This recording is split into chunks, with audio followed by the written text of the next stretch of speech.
दोस्तों RRB junior engineer की तैयारी तो आप सबकी चली रही होगी।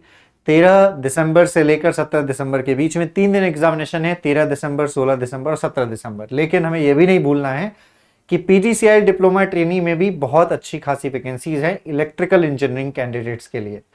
लगभग 600 के आसपास वैकेंसीज हैं और इन सभी वैकेंसीज के लिए बहुत सारे स्टूडेंट्स अब इस दुविधा में हैं कि कौन से जोन से फॉर्म भरा जाए। तो यहां पर मैं इसी दुविधा को दूर करने के लिए मैं आपके सामने ये वीडियो लेकर आ चुका हूं। इस वीडियो को अंत तक जरूर देखिएगा।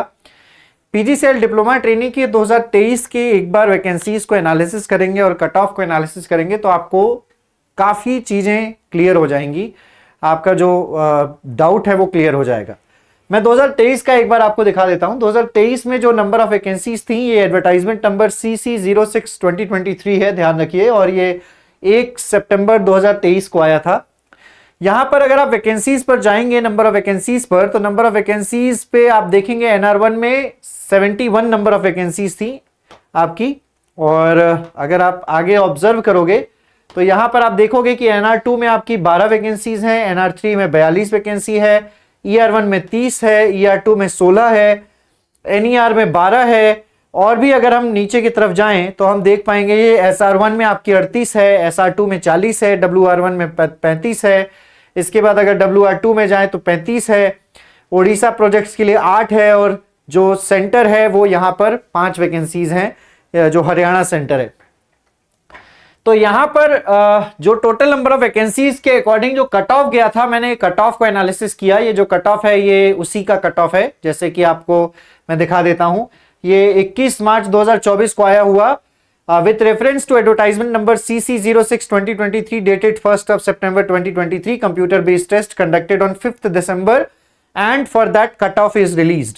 कट ऑफ यहां पर अगर मैं यहां पर कैलकुलेट करूं NR1 में, तो NR1 में जो वैकेंसीज की संख्या थी, अगर आपको यहां पर मैं दिखाऊं, जो कि अभी मैंने आपको बताया था 71, इसके लिए कट ऑफ 77.79% UR में गई थी। तो इसका परसेंटेज कैलकुलेट किया गया, लगभग अभी 132 के आसपास कट ऑफ निकल कर आई। उसके बाद अगर हम देखें नीचे आ जाएं NR2 में, तो NR2 में भी अगर हम यहां पर कैलकुलेशन करें 75.882 की परसेंटेज निकाले। NR2 में वैकेंसीज की संख्या चूंकि 12 थी, तो 12 के अकॉर्डिंग जो कट ऑफ परसेंटेज अब 3% आपके NR1 से कम हो गया। तो हालांकि 3% के लगभग कट ऑफ जो है वो 132 से भी कम हो जाएगा अगर एक्चुअल कैलकुलेशन की जाए तो यहां पर भी अगर आप देखोगे इसी प्रकार से, तो मैं आपको बता दूं कि जहां की कट ऑफ कम गई एक्चुअली में, वो कट ऑफ थी आपकी नॉर्थ ईस्टर्न रीजन में। नॉर्थ ईस्टर्न रीजन में कट ऑफ गई है वो ओनली 70.294 परसेंटेज में।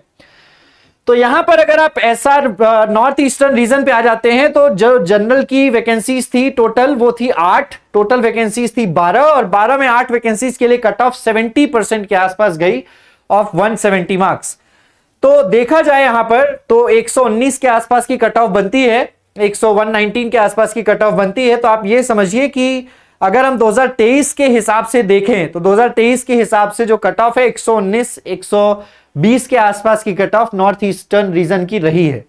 इस बार अगर हम 2024 में आई हुई वैकेंसीज को ध्यान में दें, तो 2024 में जो सबसे ज्यादा वैकेंसीज हैं वो NR1 से लेकर NR3 में सभी में है। NR1 में सबसे ज्यादा 63, NR1 में 63 है, NR2 में अगर हम बात करें 60 है, NR3 में 69 है, SR1 में फिर 63 है, SR2 में 59 है, WR1 में 67 है, WR2 में 104 है।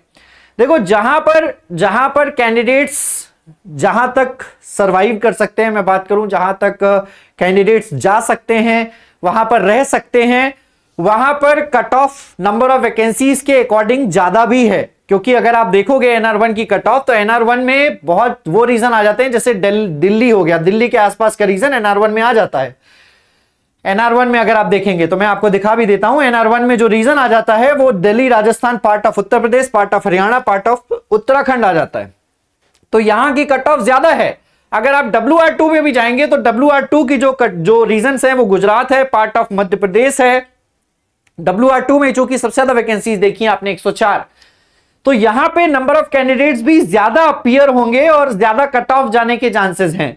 लेकिन अगर मैं नॉर्थ ईस्टर्न रीजन की बात करूं, जैसे नॉर्थ ईस्टर्न रीजन में आपका अरुणाचल प्रदेश, असम, मणिपुर, मेघालय आ जाता है, और अगर मैं इन वैकेंसीज पर ये जो नॉर्थ ईस्टर्न रीजन है इस पे अगर हम वैकेंसीज की इलेक्ट्रिकल की चर्चा करें तो 33 वैकेंसी कम नहीं होती है। तो अकॉर्डिंग टू प्रीवियस ईयर 2023 इस बार भी ये चांसेस हैं कि अगर एनईआर रीजन पर जाएं तो एनईआर रीजन की कट ऑफ उतनी ही हो सकती है जितनी 2023 में थी, या उससे भी कम। इवन ये कह सकते हैं कि 110 से 115 के आसपास।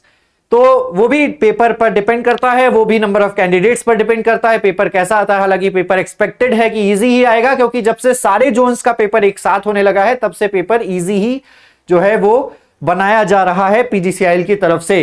तो आप सभी लोगों को मैं बता दूं कि आप सभी लोग जोन उसी के अकॉर्डिंग चूज कीजिए कि जहां आप जाकर रह सकते हैं। फॉर एग्जांपल अब अगर चेन्नई के कैंडिडेट हैं, फॉर एग्जांपल कर्नाटका या केरला के कैंडिडेट्स हैं, तो वो नॉर्थ ईस्टर्न में शायद जाकर सरवाइव कर पाना उनके लिए मुश्किल होगा। या फिर अगर मैं बात करूं कोई दिल्ली का है, कोई जम्मू का है और उसके लिए पूरा चेन्नई जाना, सदर्न रीजन पे जाना, SR2 में जाना शायद उसके लिए मुश्किल होगा।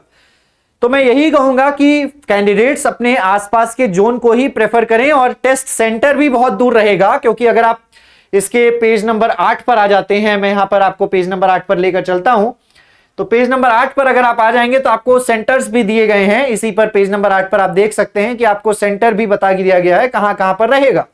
NR1 का सेंटर दिल्ली में रहेगा, जयपुर में रहेगा, देहरादून में रहेगा। SR2 का जो सेंटर रहेगा बैंगलोर, चेन्नई, कोच्चि में रहेगा। WR2 का सेंटर वडोदरा, भोपाल, इंदौर में रहेगा। वैसे मैं आपको बता देता हूं सबसे ज्यादा कैंडिडेट्स के अप्लाई करने की संख्या WR2 से आपकी सबसे ज्यादा रहने वाली है, NR1 से सबसे ज्यादा रहने वाली है, NR2 से भी रहने वाली है। NR2 NR3 का जो लगभग डेटा है वो सिमिलर रहने वाला है। सभी रीजन्स की कट ऑफ अगर हम देखेंगे NR1 से लेकर ये SR1 और SR2 की, तो ये लगभग 125 से लेकर 132 की रेंज में वेरी कर रहा है। लास्ट ईयर 2023 की 125 से लेकर 132। मैं ये नहीं कह रहा हूं कि इस बार भी इतना ही जाएगा, मैं ये इससे तो कम जाएगा ही जाएगा, डेफिनेटली कम जाएगा। चांसेस इसलिए क्योंकि नंबर ऑफ वैकेंसीज बहुत ज्यादा हैं। तो नंबर ऑफ वैकेंसीज जहां बढ़ेंगी वहां पर कैंडिडेट्स चूंकि बहुत ज्यादा नहीं बढ़े हैं, अगर हम बात करें तो कैंडिडेट्स जो है वो रेशियो में देखा जाए तो उतने ही हैं। कट ऑफ जाने के चांसेस जो है वो कम है। कट ऑफ कम होगा, लेकिन हाँ आप अपना जोन जो है वो वही चूज कीजिए जो जहां पर आप जाकर रह सकते हैं, जहां पर जाकर आप सरवाइव कर सकते हैं, जहां से आपका आना जाना पॉसिबल हो सके। आप ऐसा भी मत चूज कर लीजिए ताकि आपको ट्रांसफर लेने में दिक्कत आए बाद में, या फिर आपको जॉब छोड़नी पड़े। तो उसके अकॉर्डिंग ही जोन चूज कीजिए। फॉर एग्जांपल अगर मैं आपसे कहूं कि आप दिल्ली NCR के हैं या जयपुर के हैं और आप फिर सदर्न रीजन में जाकर फॉर्म भरेंगे तो बड़ी दिक्कत आ जाएगी। लेकिन हाँ अगर आप दिल्ली NCR के हैं और आप WR2 में फॉर्म भरते हैं तो वो बेटर रहेगा, है ना। दिल्ली NCR में तो कैंडिडेट्स जो हैं वो रहेंगे ही, कंपटीशन तो रहेगा ही, लेकिन वैकेंसीज भी देखी जाएगी। फिर WR2 में चूंकि वैकेंसीज ज्यादा हैं तो आप यहां से अप्लाई कर सकते हैं। लेकिन जो नॉर्थ ईस्टर्न के कैंडिडेट हैं, जो शिलोंग, गुवाहाटी, डिब्रूगढ़ और अरुणाचल प्रदेश के कैंडिडेट हैं, वो NER में भरेंगे तो उनके लिए आसान रहेगा, है ना। या फिर उनके लिए ER1 का जो रीजन रहेगा वो बेहतर रहेगा, ER2 का रीजन कैलकाटा सिलीगुड़ी का जो रीजन रहेगा वो बेहतर रहेगा।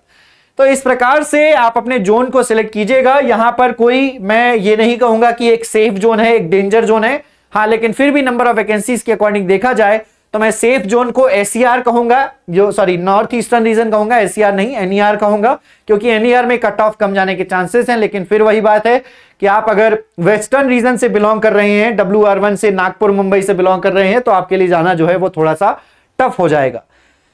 तो यहां पर जो डाउट है कि सबसे डेंजर जोन कौन सा है, सबसे बेस्ट जोन कौन सा है, कौन से जोन से फॉर्म भरा जाए, वो कंप्लीटली डिपेंड करता है कि आप कहां पर जॉब कर सकते हैं, कहां पर रह सकते हैं।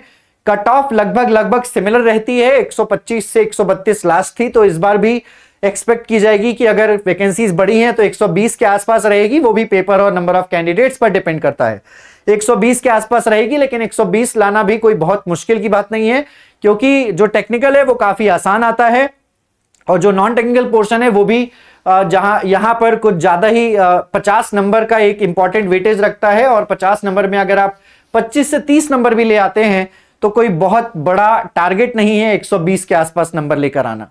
सो उम्मीद करता हूं ये वीडियो आपको हेल्पफुल लगी होगी। इसी प्रकार की और भी वीडियो के लिए आप हमारे चैनल को जरूर विजिट करते रहें।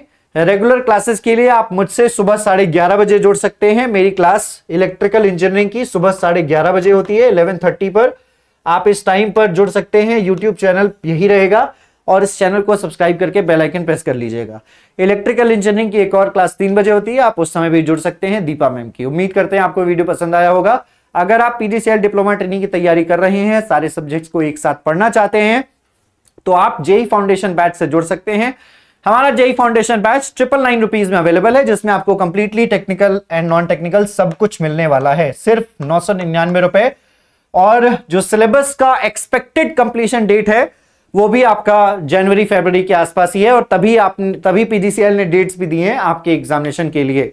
कंट्रोल सिस्टम्स, पावर इलेक्ट्रॉनिक्स, ये कुछ मेन सब्जेक्ट्स बचे हुए हैं, बाकी सारे सब्जेक्ट्स पैरेलली चल रहे हैं एसएससी जेई के, सॉरी आरआरबी जेई के बैचेस के साथ। तो उम्मीद करते हैं वीडियो आपको हेल्पफुल लगी होगी। इसी प्रकार की और भी वीडियोस के लिए आप हमारे चैनल को सब्सक्राइब करके बेल आइकन प्रेस कर लीजिए। मिलते हैं आपसे अगली वीडियो। धन्यवाद।